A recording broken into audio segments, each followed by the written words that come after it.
नमस्कार विद्यार्थी मित्र हो. मी प्राध्यापक उत्तम विटुकडे, संचालक व स्पर्धा परीक्षा मार्गदर्शक, राणा करियर अकॅडमी करमाळा. या लॉकडाऊनच्या काळामध्ये माझ्या प्रिय विद्यार्थी मित्रांसाठी मी राज्यशास्त्र विषयातील प्रकरण 2 घटनेची उगमस्थाने याच्यावरती एक व्हिडिओ बनवून विद्यार्थ्यांसाठी मी अपलोड करत आहे. याच्या अगोदरती प्रकरण 1 ऐतिहासिक पार्श्वभूमी याच्यावरती मी एक व्हिडिओ टाकलेला आहे, अपलोड केलेला आहे. ते तुम्ही पहा, जेणेकरून हे प्रकरण समजण्यासाठी त्याची मदत होईल. ह्या ज्या नोट्स आहेत ती मी स्वतः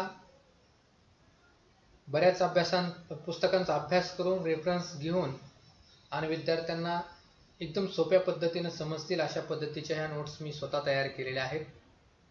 या नोट्स विद्यार्थ्यांना वाचाव्यात, हा व्हिडिओ ऐकावा, जेणेकरून तुम्हाला समजण्यास सोपं जाईल.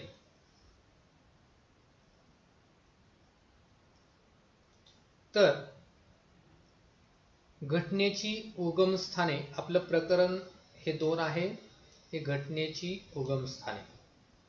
आता राज्यघटना तर आपल्याला माहिती आहे की राज्यघटना अंमलात कधी आली आणि राज्यघटना स्वीकारली कधी आणि ती अंमलात आली कधी. जरी ही राज्यघटना स्वातंत्र्यानंतर म्हणजे 26 जानेवारी 1950 ला अंमलात आली असली तरी हिची निर्मिती जी झालेली आहे त्याच्यावरती प्रभाव पडलेला आहे तो ब्रिटिश राजवटीमध्ये पडलेला आहे. म्हणजे खऱ्या अर्थानं राज्यघटनेची सुरुवात ही आपण ब्रिटिश कालखंडामध्ये म्हणायला हरकत नाही. त्याची बरीच उदाहरणं म्हणजे 1773चा रेग्युलेटिंग ऍक्ट पासून खऱ्या अर्थानं या घटनेला सुरुवात झालेली आहे. 1946 पासून घटना समितीची निर्मिती झाली आणि तेव्हापासून खऱ्या अर्थानं तर घटनेची निर्मिती व्हायला सुरुवात झाली, पण त्याच्यावर जो प्रभाव पडलेला आहे तो अगदी ब्रिटिश कालखंडापासून आपल्याला जाणवतो. तर या ठिकाणी म्हणजे जे सांगितलंच मी आहे, भारतीय राज्यघटनेच्या निर्मितीची सुरुवात जरी 1946च्या नंतर झाली असली तरी भारतीय राज्यघटनेवर ब्रिटिश काळातील विविध कायद्यांचा प्रभाव पडलेला दिसून येतो. मग कोणते कायदे आहेत? 1773चा रेग्युलेटिंग ऍक्ट म्हणजेच आजची राज्यघटना जी आहे ती राज्यघटना, त्याच्यामध्ये असणारे ऍक्ट जे आहेत, जे कायदे आहेत, त्या कायद्यांची सुरुवात 1773ला झालेली होती. म्हणजेच याचा अर्थ असा की भारतामध्ये ब्रिटिशांची राजवट होती आणि भारतामध्ये जे भारतीयांसाठी कायदे केले जायचे इंग्लंडमधून आणि ते कायदे जे आहेत ते अंमलात यायचे भारतामध्ये, ह्याच कायद्यांची खऱ्या अर्थानं सुरुवात म्हणजेच भारतीय राज्यघटनेवर पडलेला हा प्रभाव आहे. त्यानंतर 1928 मध्ये नेहरू रिपोर्टमध्ये भारताच्या भावी संविधानाविषयी पुढील प्रमुख शिफारशी करण्यात आलेल्या होत्या.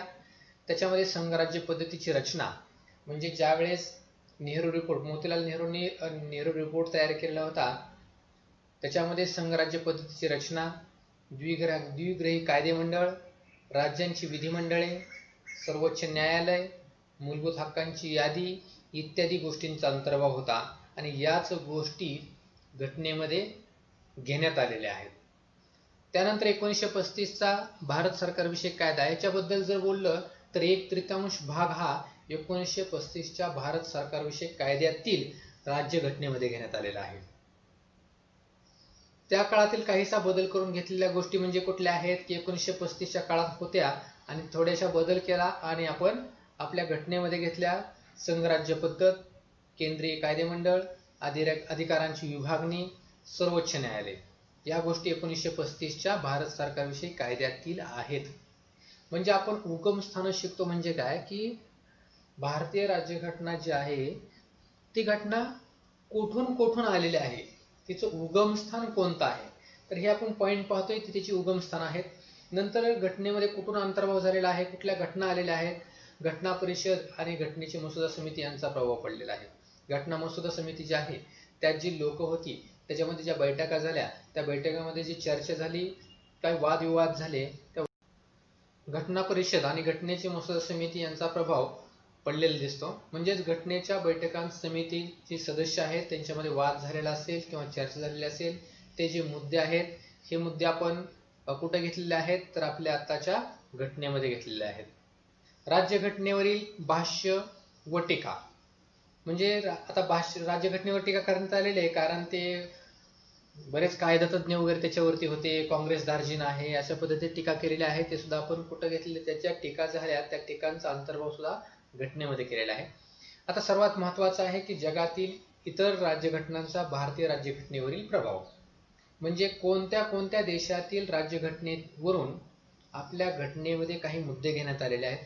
तर इंग्लंडमधून आपण काय घेतले, इंग्लंडच्या राज्यघटनेतून आपण संसद, पंतप्रधान, मंत्रिमंडळाची सामूहिक जबाबदारी, निवडणूक प्रक्रिया, कायद्याचे राज्य, एकेरी नागरिकत्व ह्या ज्या गोष्टी आहेत त्या इंग्लंडकडून घेतल्या आहेत. अमेरिकेकडून कोणत्या घेतलेल्या आहेत, लिखित राज्यघटना, राज्यघटनेची उद्देशपत्रिका, मूलभूत अधिकार, स्वतंत्र जाहीरनामा व फ्रान्सच्या जनतेने मिळवलेले स्वातंत्र्याची सनद.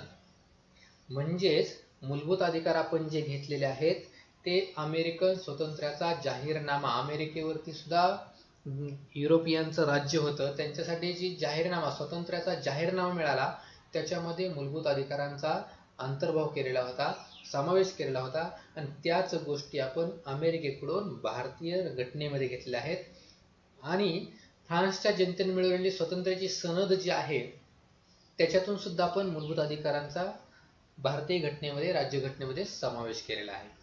अमेरिकेकडून आणखीन काय घेतलं आपण, सर्वोच्च न्यायालय, उपराष्ट्रपती, न्यायालयीन पुनर्विलोकन, संघराज्य. संघराज्य पद्धत आहे अमेरिका आणि कॅनडा हे दोघांकडून आपण घेतलेले आहे.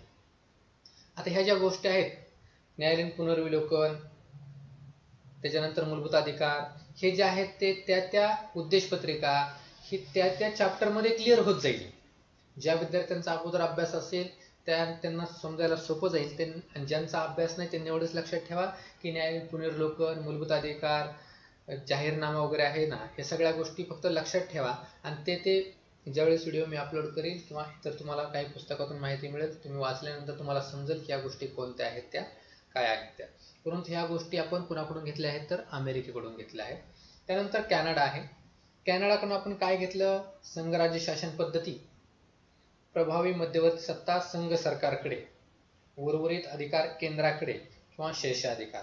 म्हणजे काही उर्वरित अधिकार असतील, खरं तर आपण ऑस्ट्रेलियाकडून समवर्त सूची, संघसूची आणि राज्यसूची घेतलेली आहे.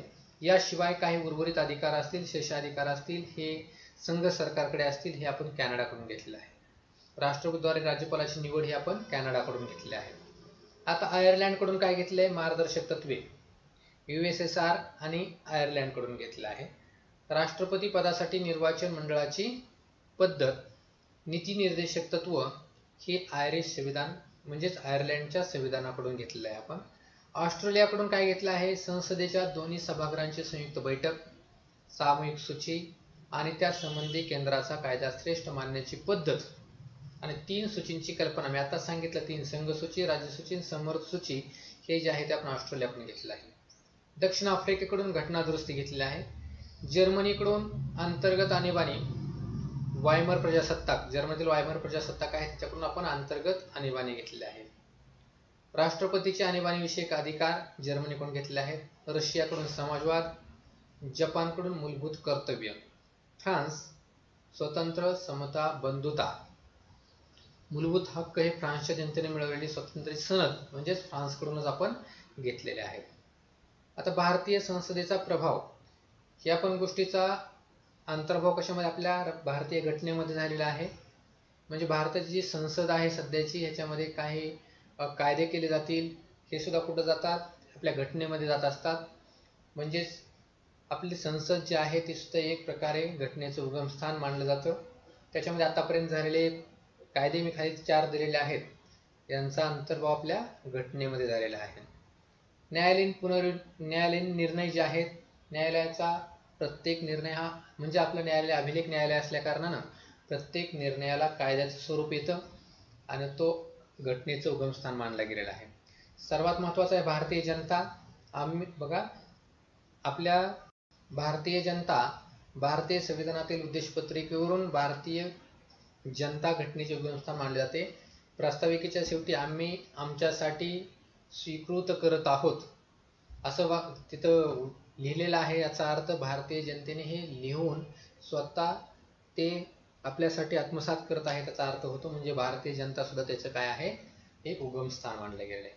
सरावासाठी या ठिकाणी काही मी प्रश्न दिलेले आहेत, ते तुम्ही वाचा आणि चांगल्या पद्धतीने सोडवा. हे प्रश्न MPSC ला विचारलेले काही प्रश्न या ठिकाणी पण मी दिलेले आहेत. या प्रश्नांची तयारी करा. याच्यानंतर अनेक काही प्रश्न तुमच्यासाठी मी पाठवल. वरच्यावर हा व्हिडिओ पाहत जा. आणखीन काय व्हिडिओ पाहिल हे सर्व व्हिडिओ पाहून इतरांपर्यंत पोहोचवण्याचा प्रयत्न करा. धन्यवाद.